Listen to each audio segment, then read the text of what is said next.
Last August, I wiped out a full-blown armyworm infestation across 3,200 square feet of fescue using a single $4 bottle of plain dish soap and a garden hose. The exterminator sitting at my kitchen table that morning had quoted me $420 for one treatment, and he wanted to come back twice more after that, putting me on what he called a maintenance plan. I almost wrote the check. Then I remembered something I had uncovered 6 months earlier, going through old agricultural bulletins from the United States Department of Agriculture, dated 1922. Folks, here's the thing. Soap-based pest control was the standard recommendation for American homeowners and farmers for nearly 200 years before the synthetic chemical industry showed up after World War II. It was documented in farming journals, taught at land-grant universities, and used by every backyard gardener in this country. Then it disappeared from the conversation almost overnight, and an entire industry built itself on the silence. Today I'm going to walk you through exactly how to mix, apply, and time a $4 pest-killing solution that handles grubs, chinch bugs, armyworms, sod webworms, fire ants, fleas, and mosquito larvae in your lawn. And stay with me to the end, because I'll share the 1/2 cup ingredient I add to the mix, an ingredient 18th century English orchard keepers swore by, that modern entomologists have quietly confirmed makes the whole thing roughly 40% more effective. Let's walk through it together. Now I want to be straight with you. I did this the wrong way for over 20 years. I bought every bag of granular insecticide on the shelf at the big box store. I called pest companies. I sprayed chemicals I could not even pronounce on grass my grandkids played on. And every single summer the bugs came right back, sometimes worse than before. If that's where you are right now, you're not alone. I was right there with you for 2 solid decades. The labels promised permanent control. The reality was a treadmill of repeat applications, a lawn that looked stressed and patchy no matter how much I spent, and a growing pile of receipts I didn't want to add up. Then I uncovered some research that completely reset my thinking, and once I understood what was actually happening in the soil, I never went back. Here is what I found. In 1787, a Scottish gardener named William Forsyth, who managed the royal gardens for King George III, wrote a treatise describing a soap and water solution for clearing aphids, caterpillars, and soil-dwelling pests from fruit trees and turf. By 1842, an American company called Leggett's was selling commercial soap insecticide by the barrel to farmers across the eastern United States.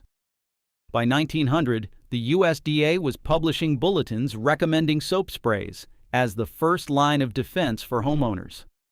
This wasn't folk wisdom. This was the agricultural standard, born of pure necessity. Farmers couldn't afford to lose crops, and they couldn't afford expensive imports. Soap was cheap, it was made in every household, and it worked. Then, after World War II, surplus chemical manufacturing capacity, the same factories that had been making nerve agents and explosives, pivoted to consumer pesticides. DDT, chlordane, diazinon. The advertising budgets behind those products dwarfed anything the soap method ever had. Within 15 years, the old recommendations were gone from extension office pamphlets, replaced by branded chemical solutions that required repeat purchase, season after season, forever. The biology never changed. The soap still works exactly the way it did in 1787. We just stopped being told about it. Here's what you need to understand before we mix one drop. Soap kills soft-bodied insects through 2 mechanisms. First, it dissolves the waxy coating on their exoskeletons, which causes them to dehydrate within minutes. Second, when you flush it through the soil, it disrupts the breathing surfaces of grubs and larvae living in the root zone. There is no nervous system to overcome, no resistance to build. A grub cannot evolve immunity to having its outer layer dissolved. That's why the method has worked for over 200 years, and will keep working for 200 more. So the first thing we do, before mixing anything, is identify what you're actually fighting. Walk out to your lawn early in the morning when the dew is still on the grass. Look for irregular brown patches that lift up easily, like a loose carpet. That's grub damage. Look for thin yellowing trails through the green. That's chinch bug feeding. Small, ragged-edged holes in the blades up top usually mean armyworms or sod webworms. And if you see soft, mushy areas with a faint, sour smell, you've got fungus gnat larvae or mosquito larvae breeding in standing moisture. Why does identification matter if the soap kills all of them? Because the application changes. A surface pest needs a fine spray. A soil-dwelling grub needs a deep drench. Get this wrong and you waste your afternoon. Now let me show you exactly how to mix the solution. You'll need 1 gallon of water, 2 tablespoons of plain liquid dish soap, and 1 tablespoon of vegetable oil or mineral oil. That's the entire recipe. A few rules on the soap. Use the cheapest, plainest dish soap you can find. The $4 generic blue bottle from the grocery store is what you want. Avoid anything labeled antibacterial, anything with bleach, anything with citrus extracts marketed as a degreaser. Those additives can burn your grass. Trust me on this one.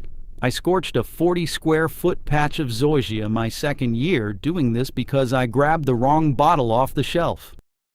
The oil matters too. It's not optional.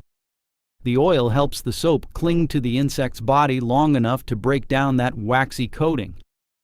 Without it, the soap rinses off, and the bug walks away wet but alive. Stir gently. Do not shake.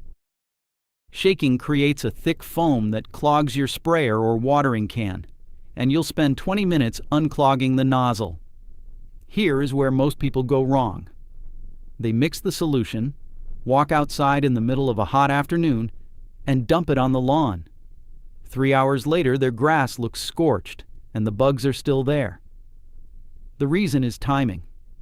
Soap solution must be applied either in the early morning, before 8 a.m., or in the evening, after 6 p.m., when the sun is off the lawn and temperatures are below 85 degrees Fahrenheit. The cooler conditions let the solution sit on plant surfaces and work for several hours instead of evaporating in 20 minutes. The conventional approach is spray it whenever you have time. The method our great-grandfathers used was governed by the sun, and it still should be.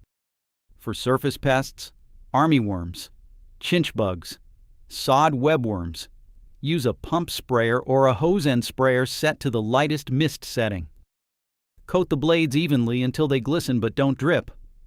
1 gallon of solution covers about 250 square feet at this rate. For grubs and soil pests, you need a drench.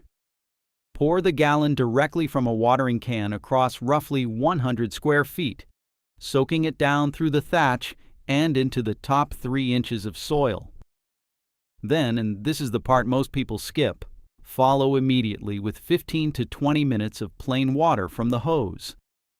That second watering is what carries the soap deep enough to reach grubs in the root zone. Without it, you're only treating the surface, and the population underneath survives untouched. Now, before we go further, I want to mention something. What I'm sharing today is one focused piece of a much bigger system I've put together over the years. If you're tired of watching weeds and pests come back season after season, take a look at Larry's 30-day weed kill protocol. It's a complete day-by-day plan that walks you through pre-emergent timing, post-emergent application, spot treatment for the 7 most common lawn weeds, and a full seasonal maintenance calendar. Right now you can get it for $17, down from $47, at lawncarelarrybooks.com, or just scan the QR code on screen. All right, let's keep going. Here is where the real difference shows up. After your first application, you wait 48 hours and then walk the lawn at dawn. You should see dead bugs on the surface, dried out armyworm bodies, lifeless chinch bugs in the thatch, and brown patches starting to firm up where grubs are no longer feeding. If you still see active feeding damage, the population was heavier than 1 round can handle, and that's normal. For most infestations, you apply the solution 3 times, spaced 4 days apart, once on day 1, once on day 5, once on day 9. The reason for the spacing comes down to the insect life cycle. Soap kills active insects on contact, but it does not kill eggs. The 4-day window lets the next generation hatch into vulnerable nymphs, and your second and third applications catch them before they mature and lay another batch. Skip this spacing and you'll think the method failed. It didn't. The eggs just outlasted you. A quick word on USDA zone adjustments. If you're in zones 3 through 5, your active treatment window is roughly mid-May through mid-September. Outside that window, soil temperatures are too cold for most pests to be feeding anyway. Zones 6 through 8, you're working April through October, with peak grub activity in late July and August.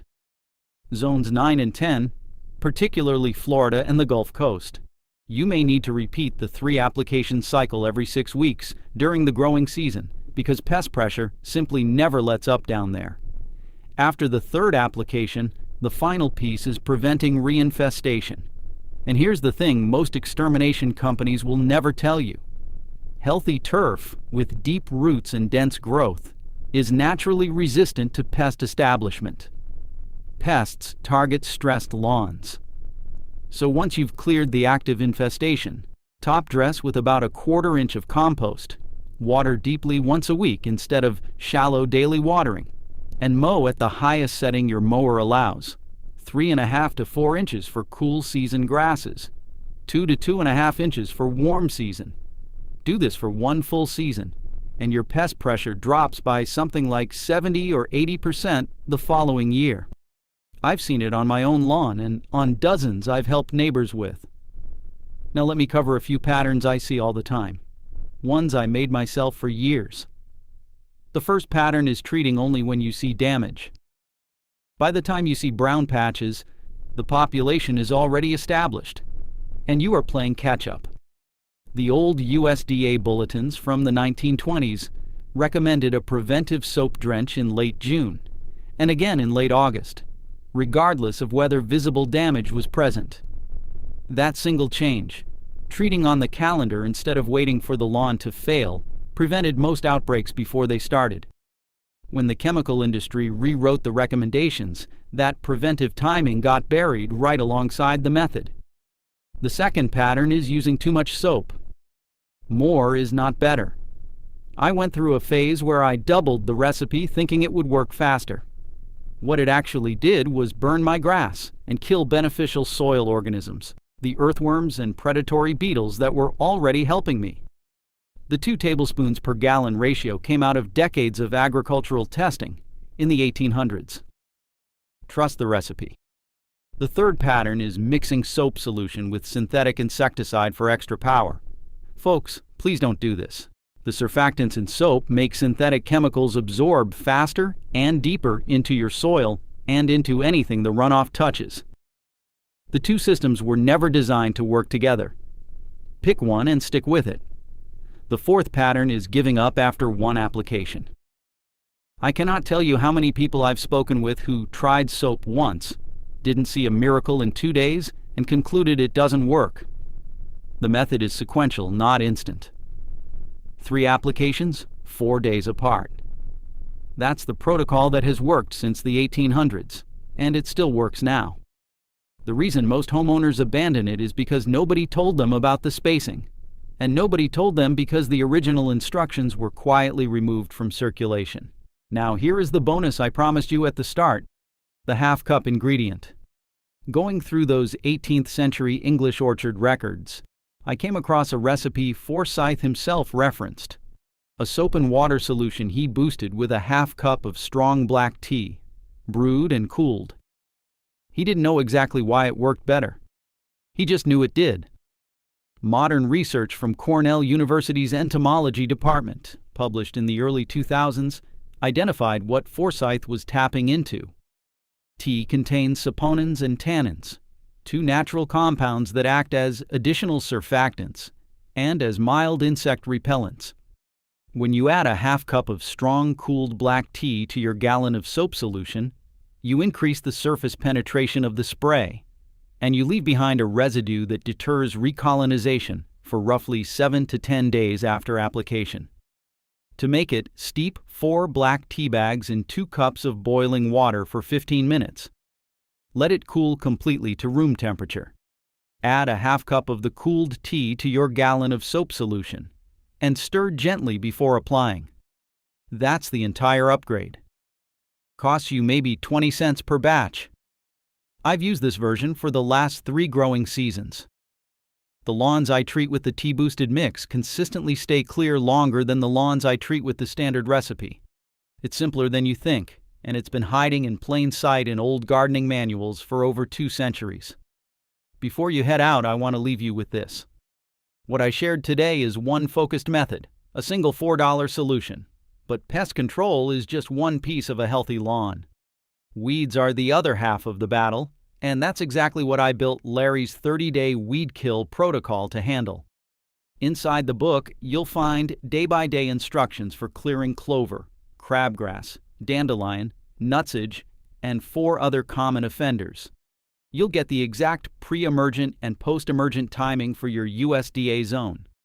You'll learn the spot treatment technique I use for stubborn perennials, and you'll get a full seasonal maintenance calendar that tells you what to do every month of the year. It's $17 right now, down from $47 at lawncarelarrybooks.com. Scan the QR code on the screen or click the link in the description. So that armyworm patch I cleared last August with a $4 bottle of dish soap, the grass grew back thicker than it was before. No Exterminator, no synthetic chemicals, no monthly subscription to a service. Just the method our great-grandparents used, working exactly the way it was designed to. Drop a comment and tell me what pest you're dealing with this season. I read everyone. Take care of yourselves, and I'll see you in the next video.